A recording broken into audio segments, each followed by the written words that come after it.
Welcome to TrulyFit. Brad, thank you so much for joining the TrulyFit Podcast. We have talked before. I am going to be on your podcast soon, or at least it's going to be released soon. So I already know about you, but why don't you give my listeners and my audience a little background on you and your credentials and what you do in the health and fitness industry? Absolutely. And Steve, thank you so much for having me on your show. I'd love to share. So born and raised in California, I kind of started off life kind of in the fitness world. My dad was a medical doctor, mom was a nurse, so we kind of had that healthy upbringing and, always into sports and, took that to college, always wanted to be an entrepreneur like my uncle and own my own business someday. And years later after graduating, finally my brother and I decided, I'd already got my certifications, ISSA, and was really passionate about helping people like other coworkers from other jobs. So I started building up a little, side business and decided, hey, let's go to the brick and mortar route. And, we had saved up enough money and got my first gym here in Huntington Beach, California. And so over the next course of I've been in business, I think 13 years, 15 years as a trainer, but 13 years as a gym owner. And the ups and downs of doing business in California is as fun as that is, and playing that brick and mortar game. And, I always tell people, you can go to school all you want, but, 80 to 90% of the learning is you got to get out there and see what's out there. So, learning to, market yourself and build up these programs and run all these gyms. I got investors that believed in me, and we opened up 2 more. So at one point I had 3 different gyms. Had over 60 independent trainers running through those gyms. And, just over time, as a gym owner, I'm the gym owner, the marketing guru, the accountant, the bathroom cleaner, everything, starting out. And then finally you learn how to scale that and delegate. But it's just been an awesome experience. And then, 3 years ago, kind of, a lot of us personal trainers got pushed into the online world and started the online training, thank God, because once COVID happened, we were, we weren't caught with our pants down. We at least knew how to do that kind of training style. And thus I began doing more of that, kind of leaving some of the gyms. We started consolidating some of our brick and mortar spots, and then ended up doing a fitness podcast, just my passion of helping the over 40 people. And, that's kind of what I'm doing now. I think for all personal trainers, even people who are moving completely into the online landscape, regardless of how much money you make and what you do, I think there's all of us inside want to have a brick and mortar. If you've never had one, you want to try it out at least, right? Maybe there's some people who've had it and they go, this isn't for me. But everyone wants to at least dip their feet into it. It's the ultimate goal for a personal trainer to do it. And that's why we're going to be talking about this today, because you have the background opening up multiple gyms and then even sort of leaving the business, which I think is like a really comprehensive understanding, right? Like, how do you build it up? How do you potentially sell it off? How do you have an exit strategy? All of these things I think are really interesting. And I write a little bit about this in my book, Fitness Business 101, what the certifications don't teach you, but not a lot, because most people who read that book are beginner personal trainers. And for me, and this is the question I'll first ask you, I think it's a bad idea if you're fresh out of school, fresh out of your first certification, to think you can open a brick and mortar business, because not only do you not have an idea of how these businesses run because you've never worked in them, you never shadowed, you don't know what the like you said, the accounting end is. You don't know, is a 45-minute class better than an hour class? How do I deal with refunds? How do I charge? But in addition to that, you're still learning how to train. So you don't even know how to interview people to see who's a good trainer and who's not. But what would you say to somebody who is fresh off a certification and they go, I'm going to open up my own brick and mortar business? Yeah. So I would definitely validate that. As someone coming from me, I did that. I only trained for a short time and then just jumped right into the brick and mortar business, which I would tell people, do not do that. Go work at other gyms, see how it works, see what's working with them. The owners always love talking about what they're doing if anyone's listening. So you can get a bunch of valuable information. You start meeting more people. If I had done it that way, my first it took me 18 months before I broke even in profit, which technically is, kind of on par with what they say in business school. But had I just started as a personal trainer, meeting all the different trainers, maybe going to a couple different gyms and building myself up like that, I could have knew all these trainers that could have rent space from and everything, could have started my business like almost profitable day one. And, I think that kind of held on to me like a lot of money, and I had saved up a lot of marketing money for my first 2 years knowing that this could happen. And just for the next 5 years was just playing catch up with like all the losses I had from that first gym. So I would definitely say exactly that. Just work on your trade, find a niche. You can always train multiple different types of people, but if you find that niche that you are passionate about, people, other trainers will see it. They'll refer you people. You just become known in the space. You're marketable, which is huge because I've seen tons of trainers come and go from my gyms, and there's certain ones that are marketable and there's certain ones that just get looked over. It's just, the way of the game of being competitive. So find that niche, try out a bunch of different gyms, maybe even offer to help the gym owner. Oh my God. I had a couple trainers that actually wanted to learn kind of the game if I taught them, and they actually helped me for my day to day. And that was just immensely helpful. And I just poured out, anything they wanted to learn how to do, I would teach them. Yeah, that's such great information. In my book, I have a chapter on shadowing and how important that is and how easy it is to do. People like Brad, who dedicate their lives to helping other people, right? Trying to make people more fit and happier and better humans. Of course, if you contacted Brad and said, hey, Brad, I would love to maybe for 2 or 3 hours a night, just kind of follow you around, help with anything, be your gopher, get whatever I can, and just kind of retain the knowledge that you have. And because I want to start my own gym one day, of course, Brad's going to say, okay, because he also wants to teach you his ways and all the things that he's learned, right? It's sort of a mentor apprenticeship sort of, dynamic. And I think they don't offer that really. I think NASM is starting to offer that now, National Academy of Sports Medicine, where they have some kind of program like that. But really, there's no solid apprenticeship program where you could just learn underneath other trainers or other fitness business owners and really take cues from them. And not only things that you like, you mentioned earlier, Brad, which was such a great point, things you don't like. You might go to these gyms and be like, well, this guy does this. I would never do that. He uses this mind-body program or whatever this is. I would use a different software. So it allows you to kind of pick up things that you like and then drop things that you don't like. Yeah.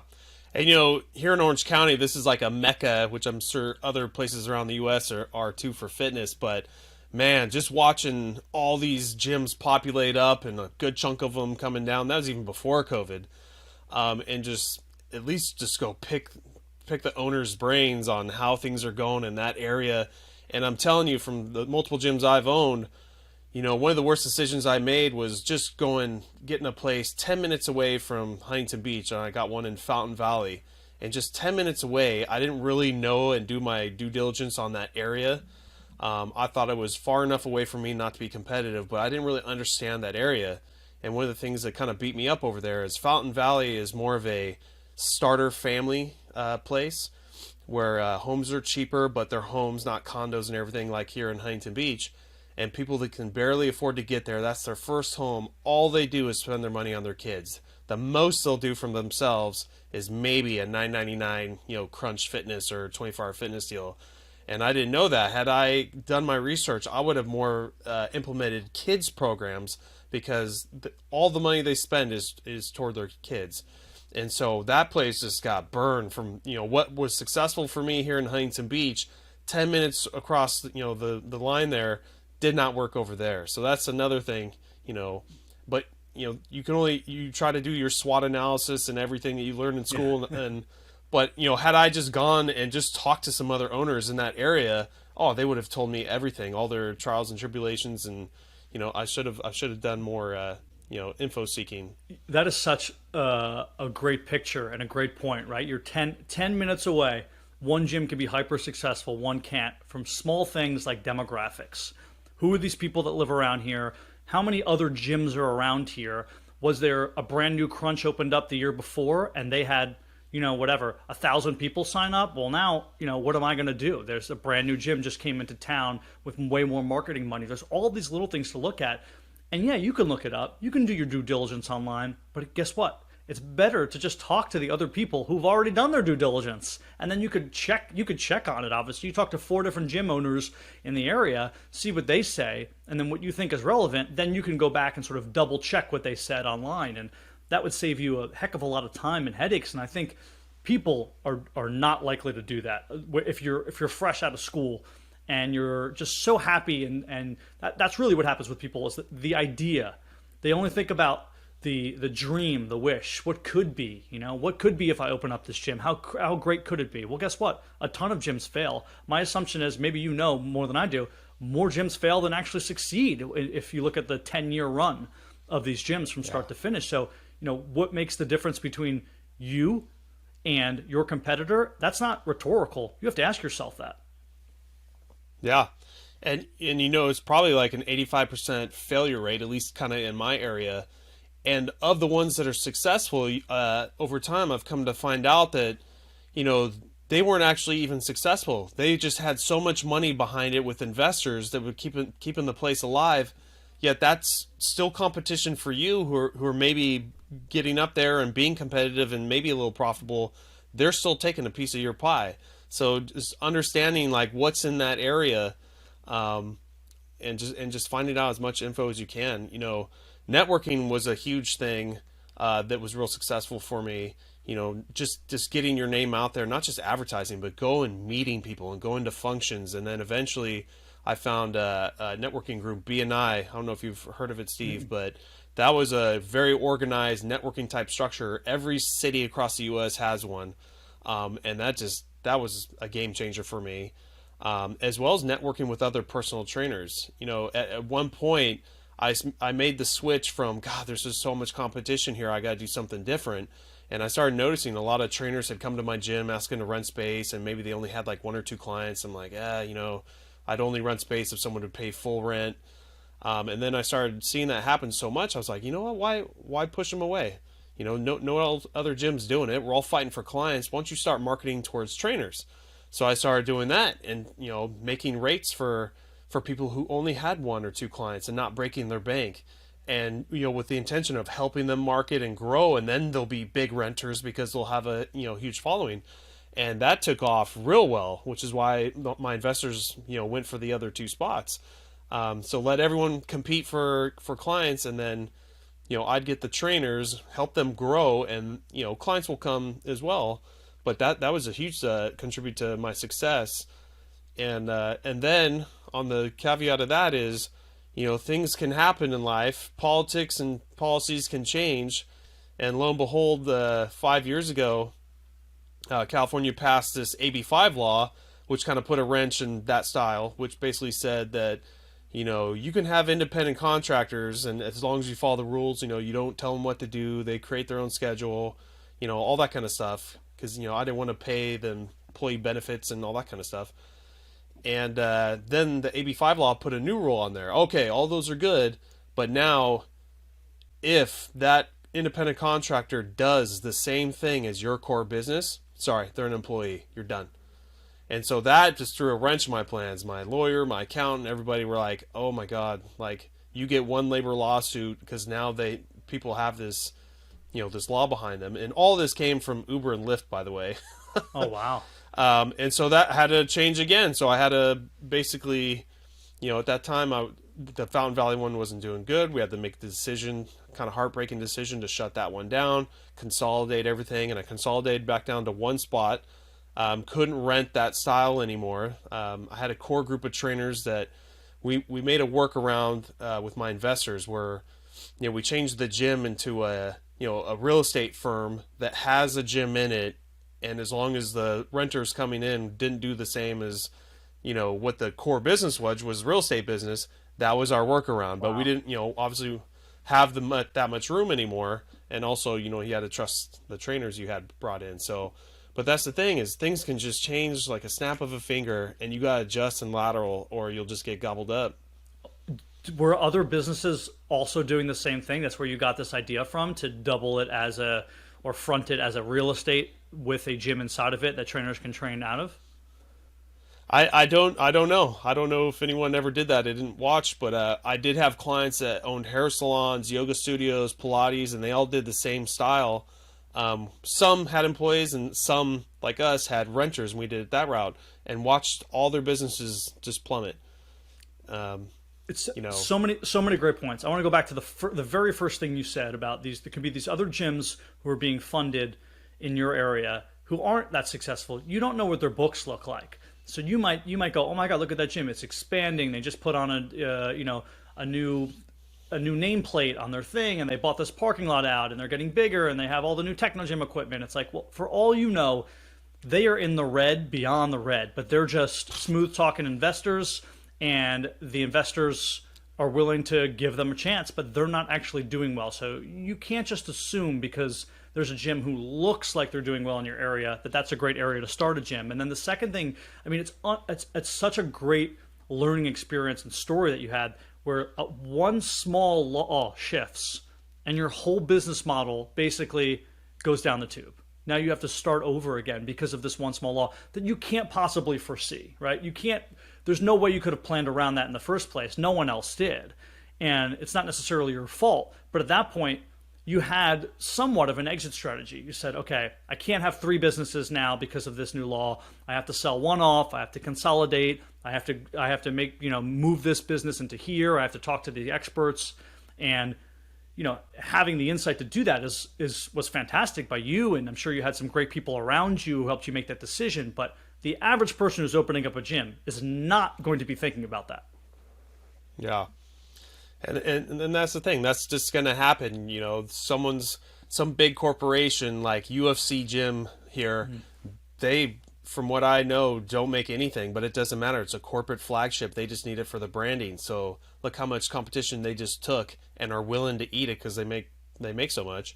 Another one was a family, a well-off family, and one of the family members just, didn't have anything to do in life and wanted to run his own gym. So they bought this failing gym, and he made it even worse, even more in the red. And they just, it gives them something to do, and they're loaded, and sometimes it takes a while for a business to become profitable. And it was like 10 years later. Yeah. And this guy's still running it in the ground, and they just had limitless money to keep it going. So you start hearing these stories, but, it doesn't matter. That's what happens in life. All you got to do is worry about your gym, your quality, your vision, keeping your books right. And, you just got to stay up to date with what's trending and, what your niche is, and just keep on pressing. I wish I had the numbers in front of me. I knew them off the top of my head at some point, but Planet Fitness, although they trade on the NASDAQ, I mean, they're in the red.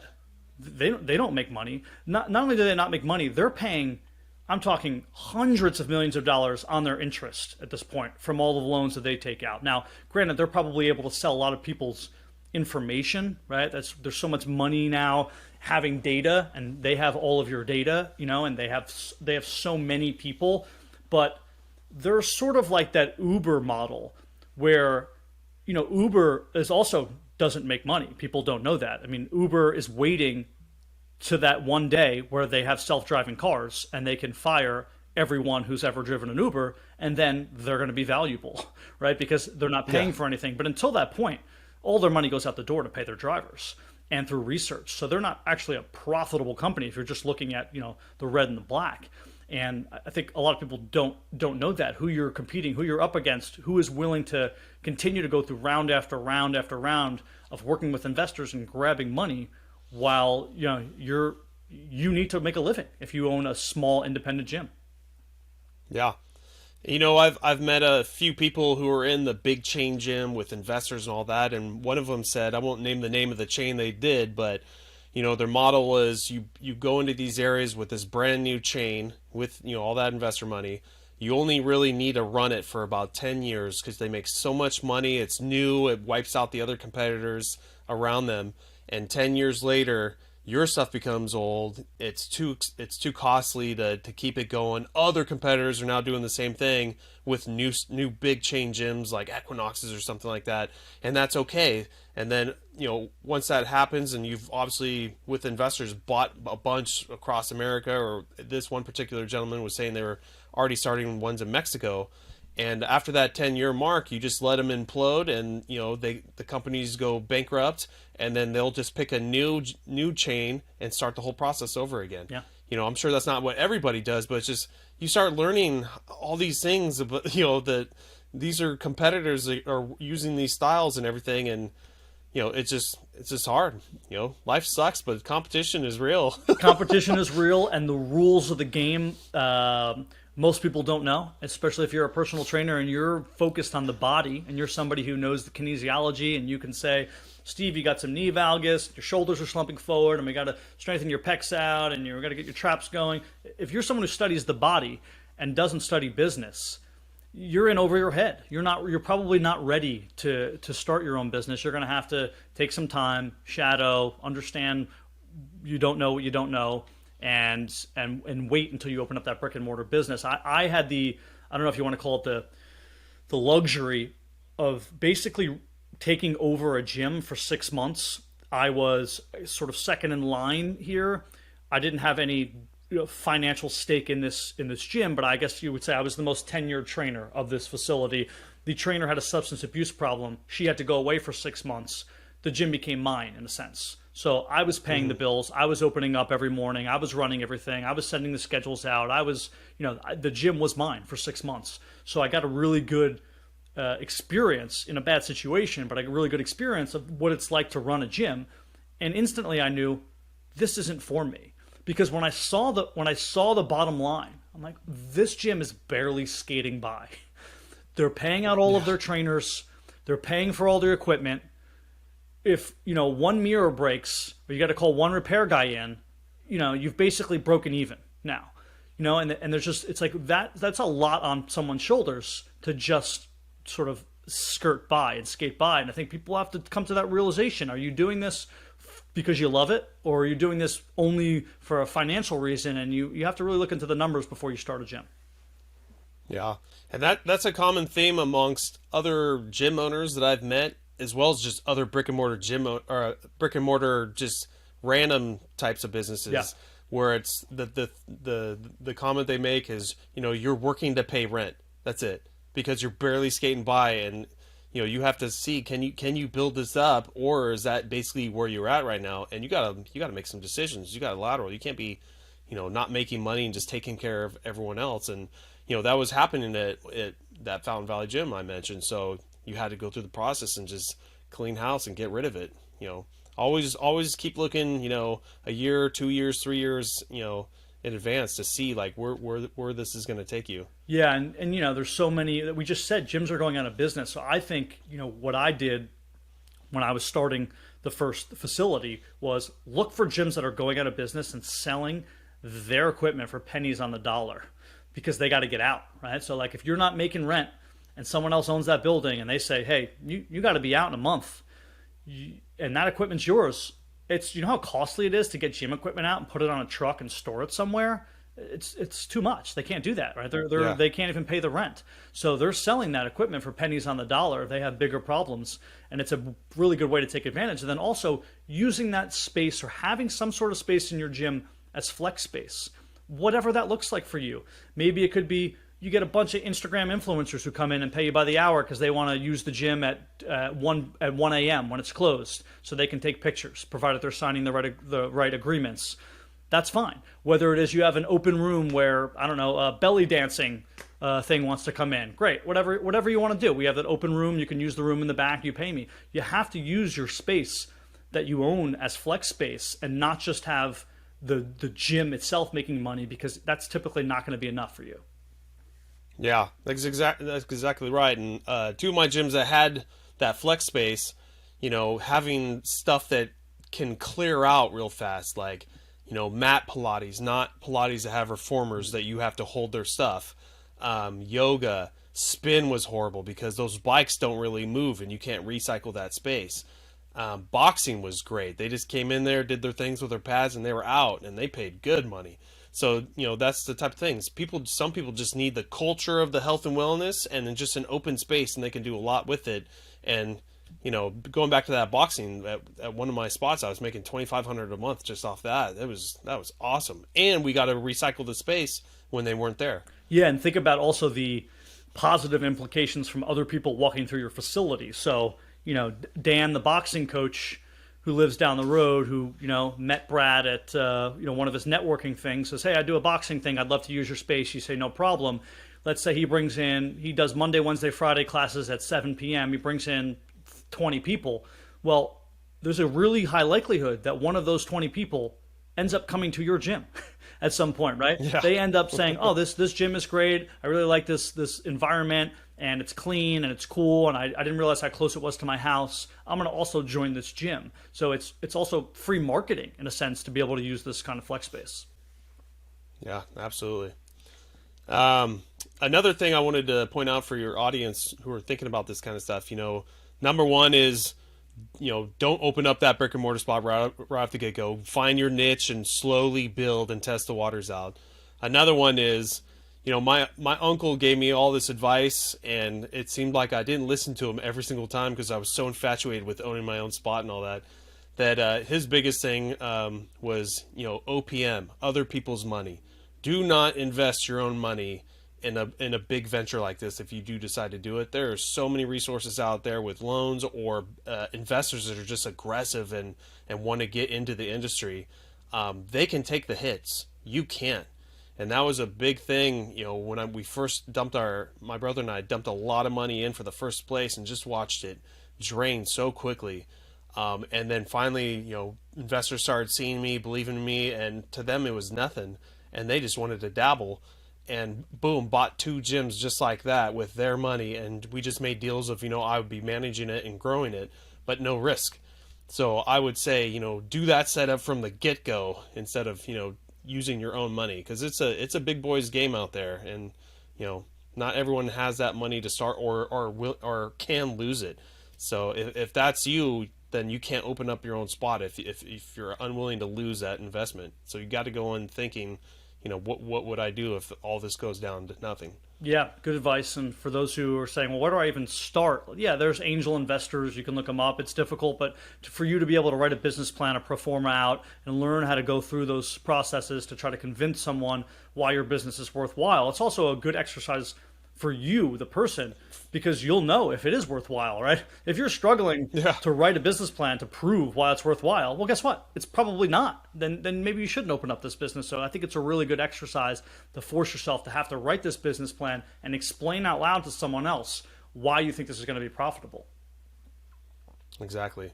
And then, knowing your audience, you got your niche, what area you're going into, you've talked to other owners, and knowing your audience. And, one of my gyms was kind of that grungier man cave type, hit place.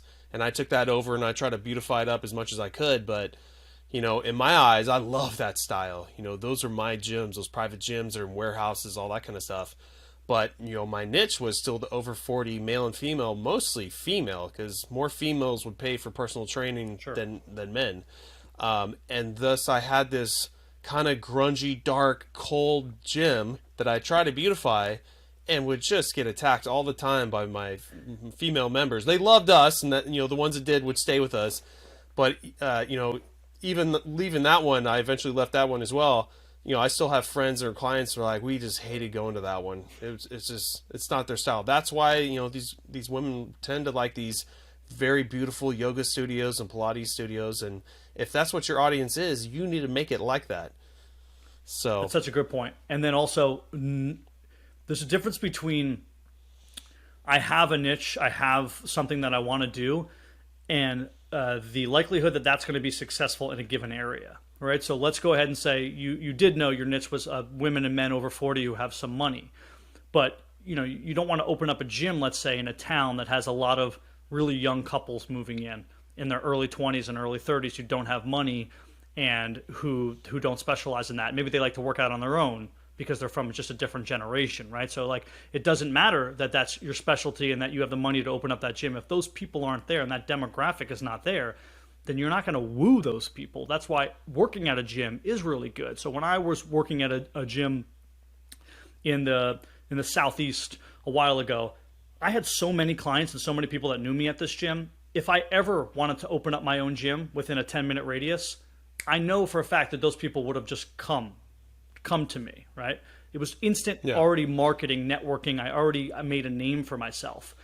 But had I opened up a gym, let's say 40 minutes away or 50 minutes away because it was cheaper and because the facility was better, I would have had to start from scratch. I would have had no clientele. So all these things matter. And in addition to that, looking at the landscape of different fitness entities in your area. not just gyms like yours, but gyms not like yours. Like you said, maybe there's no gym just like yours in the area. Okay. But if there's 5 yoga studios and 4 boxing studios and 1 other different kind of gym and 1 this and 1 that, it could be good that you're novel and new, or that whole area could just be flooded with too much exercise already, right? So like you have to look at all of these different things. Even like, so there was a gym that one of my buddies bought in a city, and he did such a good job setting it up. It was beautiful. Everything was great. The problem was it was on a major road facing the wrong direction. Basically, the back of the gym was to the part of the major road, and the only way to get into the front of the gym was to sort of like go past the exit and then turn around and come there. And like logistically, it was just a nightmare. So he failed, and I know that that's why he failed, because it was a logistical nightmare to get to the gym. And it's small things like that where you have to say, where is the average person coming from? Which direction? They're coming from north, south, east, or west? Is this going to be easy for them to get to? Are there other shops in the area that they can get to so they can go to Target right afterwards and convince themselves, this is great. I can go to the gym, I can go to Target, that I can go home. And these are just not things that run through the average person's mind when they're opening up a business. Yeah. And, that's going back to like know your audience. If, for me, I'm training mostly over 40 females who want nice stuff. I should have listened to them and got a better looking spot. But also watching another gym fail just around the block for me in the best, most beautiful, shopping center street where all the action is, but like you said, impossible to get into. And though your eyes are looking at this, like, look at this, this is going to be my baby, I can do so much stuff in there, and just overlooking the fact that the parking lot is literally a death trap of even trying to get in there off this busy street. And the only way would be to go in this secret route in the back. Like, that's not how normal people are going to find you. And so having someone, maybe your friends or family, who meet that audience characteristics of, female over 40 in my case, and having them go to check out that spot for you, just having a different set of eyes, and they'll tell you right away, nope, I ain't going there. Then there's your answer. That's, if in the brick and mortar game, you're paying all this money to be on that street, you need to make sure that street is providing you, an audience. Or else then you go the route of, super cheap and going into the warehouses like I did with one of mine, and you don't really care because you'll do more social media and marketing. So you gotta think about those things for the type of places you pick. Yeah. And, just thinking about parking, let's say you go down a street and it seems like the hip place in town, and there's some bars and restaurants and whatever. There's a nice space for a gym. You got a nice 3,000 square foot place. You're like, this is great. It's a good price. I can get this. Well, if those bars and restaurants are really popular and people are pulling up there at 4 and 5 and all parking in those spaces before your clients are getting there at 5:30, 6, and 7 when they get off work and they have nowhere to park, what's going to happen? Right? So where are your clients parking? There are all of these other logistical things that people are they're just not akin to thinking about when they're opening up these businesses, because they're looking again at the dream. It's the dream. What could it be? Yep. This is my baby, like it was your baby. And I got lucky. I put a bid on a gym when I was in Oklahoma City that basically fell through. Somebody just came over the top for a different business and just way outbid me for the space. And just at this point, it wasn't worth it to me. And I'm glad, because looking back in hindsight, I did have a little bit of that. Oh, this was going to be my baby. This was a new project that I had been dreaming up for a long time and going about it. But it just wasn't in an area where there was foot traffic, which was important for my business model in particular, because it wasn't a high ticket. It was a sort of low ticket, get a lot of people through, quantity over quality. And Oklahoma City is just not a big fitness city, right? The middle of the country doesn't exercise as much as the coast. We know mm-hmm. that, right? All the trends sort of move in from the coast inwards. So sometimes you get lucky and these things fall through and don't happen. But my point is, just like you were sucked in, I was basically sucked in. I just got lucky that it didn't happen, and it's bound to happen. You're bound to get sucked in, but you have to fight it and take a step back and assess before you go purchase that facility. Exactly. Another thing too, I would advise your audience, the personal trainers, you found your niche, you're working the gyms, seeing if maybe you want to go that route, but you're putting in your time and learning the game. It's also nowadays, not to have an online presence is so huge, not just social media, but running an online business as well. And podcasting is great for me. Some people are YouTubers or whatnot, but you do have to have your niche so finely tuned. I had someone on my show last week, another personal trainer from England, and basically his niche was pre and postnatal workouts, to help pregnant women prepare and get their bodies back as quickly as possible. Had an awesome system for it. It's very simple, but a lot of us trainers, that wasn't our niche, and although we could do pretty well with the doctor's orders and all that kind of stuff, a lot of us just didn't feel comfortable. And to have someone that was that educated on it and just put himself out there as, I am the person for this, a lot of us trainers would be like, oh my God, here, let's just refer you over, hoping that that trainer would give back. And that's part of his deal too. It's only a short program, and then you go back to where you came from, which makes us trainers feel at ease in referring to him. But he's doing so much business and has this program, and it's all online. And he also works at a local gym as well. So you got to think of you got to throw your eggs in different baskets too. You can't just put all your hopes and dreams onto one corner gym, and hopefully that's the right zip code. Yeah, I try to explain to people who don't otherwise sort of get what we're saying, is that it's really like it's your niche is like your top shelf liquor, right? Think of like a liquor that you're selling at your bar for $130 a shot. There's going to be a lot of people buying the bottom shelf stuff left and right, but you're going to make so much of your money off of that top shelf stuff, and you might be the only one who has that top shelf stuff, and it's important. If you own a martial arts studio, let's say, I might be a generalist and teach a little bit of everything. We have full martial arts classes. I teach wrestling, I teach kickboxing, I teach this, I teach that. But my one specialty is, let's say, Brazilian Jiu-Jitsu. So I upcharge for that because that's my specialty.